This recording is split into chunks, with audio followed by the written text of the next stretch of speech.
मैंने ना सोचा हुआ है तुम्हें डिसीजन ट्री लर्निंग कैसे करानी है। ठीक है जी, सबसे पहले मैं तुम्हें डिसीजन ट्री लर्निंग बताऊंगी होता क्या है, what is decision tree and what is everything in that. तो उसके बाद मैं तुम्हें ना 2 टाइप या 3 टाइप के एग्जाम्पल्स कराऊंगी। ठीक है, तो मेक श्योर तुम वो करो। मेरे जूनियर्स जो हैं मेरे कॉलेज से जो बिलोंग कर रहे हैं वो तो बिल्कुल करें, फ्रॉम सेंट क्लियर टोरंटो। तो वो बच्चे तो ज़रूर ही करें, क्योंकि ये तो आएगा ही आएगा, तुम्हारे असाइनमेंट में आ जाएगा। और that contains like full 100 points और 50 पॉइंट्स मिनिमम। तो वो क्वेश्चन एज इट इज़ तुम्हें आएगा ही आएगा, सो प्लीज़ डू दैट। तो सबसे पहले तो मैं तुम्हें बताती हूँ डिसीजन ट्री होता क्या है। ठीक है, कोई ऐसा ट्री बनाना जैसे तुम डिसीजन बना रहे हो, दैट इज डिसीजन ट्री। अब तुम कहोगे क्या फालतू सा एग्जाम्पल दे दिया है। देखो जी, जो डिसीजन ट्री होता है, देखो this is the structured tree, structured tree, okay, which gives us structured classification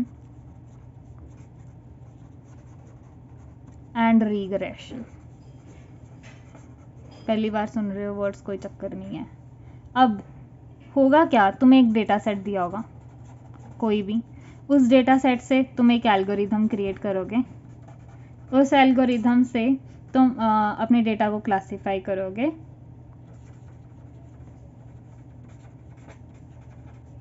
phi the data, उसके बाद तुम उसका एक डिसीजन ट्री बना दोगे। ठीक है जी, देखो जी, तुम्हारे डिसीजन में 2 टाइप की नोड होती है, 2 टाइप ऑफ नोड्स। ठीक है, एक होती है डिसीजन नोड और एक होती है लीफ नोड। ठीक है, देखो फॉर एग्जांपल कोई लोन सिस्टम जा रहा है, मैं तुम्हें एग्जांपल देती हूँ। ठीक है, लोन सिस्टम,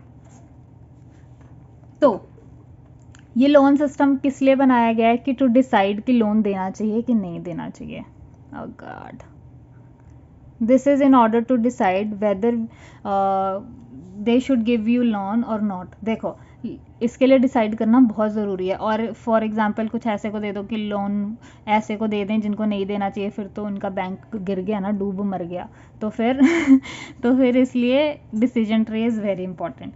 फॉर एग्जांपल एक बंदा है जो लोन ले रहा है, वो एम्प्लॉयड है कि नहीं, ठीक है कि नहीं। ठीक है जी, उसके बाद देखा जाएगा क्या जाएगा, ये डिसीजन 1 हो गया।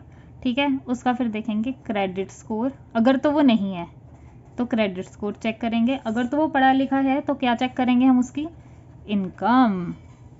ठीक है जी, अगर तो क्रेडिट स्कोर, आगे देखते हैं, अगर तो क्रेडिट स्कोर उसका हाई है, मेनटेन्ड एकदम, ठीक है, और एक तो या तो लो है, ठीक है, तो इसका कोई डिसीजन बनाएंगे, और लो है तो इसका कोई डिसीजन बना होगा। ठीक है जी, तो ये अपना डिसीजन 3 हो गया और ये 4था डिसीजन हो गया। ठीक है, अब उसकी अगर इनकम है, उस बंदा एम्प्लॉयड है और उसकी इनकम है, तो कोई और टाइप के ए बी डिसीजन बने होंगे।